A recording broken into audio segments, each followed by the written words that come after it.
Draguignan-la-Rebelle, est-ce que vous êtes toujours là? Bravo vous! À l'appel national de l'intersyndicale, Draguignan a battu le pavé. Depuis la sous-préfecture, le cortège a remonté l'avenue principale. Un fumigène rouge accompagne la marche, slogans et banderoles donnent le ton. Plusieurs centaines de manifestants réclament des salaires revalorisés, des retraites dignes, la défense des services publics et une meilleure répartition des richesses. Pour les syndicats, cette mobilisation est porteuse d'un message fort. Aujourd'hui, les salariés disent stop, on en a assez, on ne veut plus subir ces plans d'austérité, les uns après les autres, réforme après réforme, qui sont des réformes toujours régressives. Donc aujourd'hui, on manifeste pour ça, et puis pour porter nos exigences sociales. On veut porter nos revendications. On a un tas de revendications qui aujourd'hui ne sont pas mises en place par le gouvernement. Donc déjà la première chose, c'est de retirer, d'abroger cette réforme des retraites, qui va à 64 ans. Elle fait un mal terrible aujourd'hui, on en a les conséquences.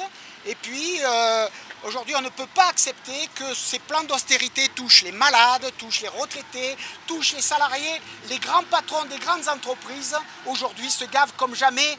Et ça, c'est dû aux politiques libérales menées par les gouvernements successifs. Des budgets qui sont votés sans égalité pour tout le monde, alors qu'il y a plein de choses à faire, plein d'économies à faire, autrement que sur le dos des travailleurs.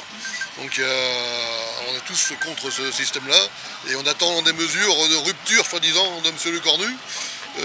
On va voir ce qu'il va nous proposer et on préfère le prévenir tout de suite qu'on est mobilisé si jamais on est toujours dans la même partition comme M. Bayrou prévoyait.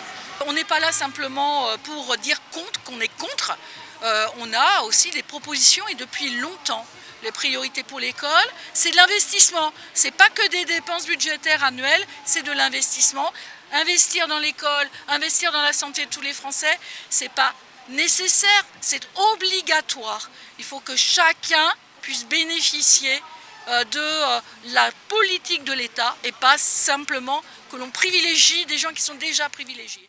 Au cœur du cortège, les manifestants prennent la parole. Entre revendications sociales et appel à plus de justice, leurs témoignages traduisent l'ambiance de cette mobilisation. En fait, ils ont très peur d'un déclenchement gilet jaune, ce qui fait qu'ils vont peut-être lâcher quand même la taxe Zuckman, même s'ils vont la réduire énormément, mais ils vont être obligés de lâcher du lest.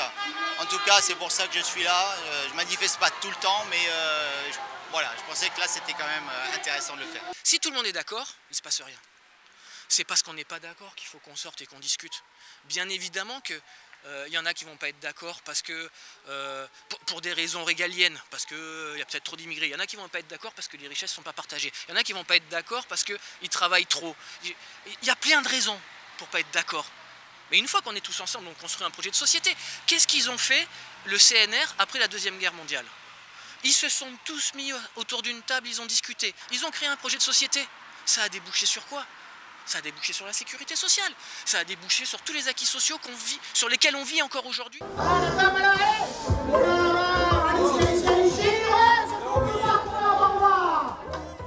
La mobilisation s'est dispersée dans le calme.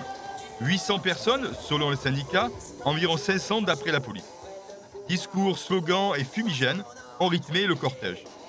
À Draguignan, comme partout en France, l'appel national de l'intersyndicale a trouvé un écho avec un message clair, celui d'une société plus juste.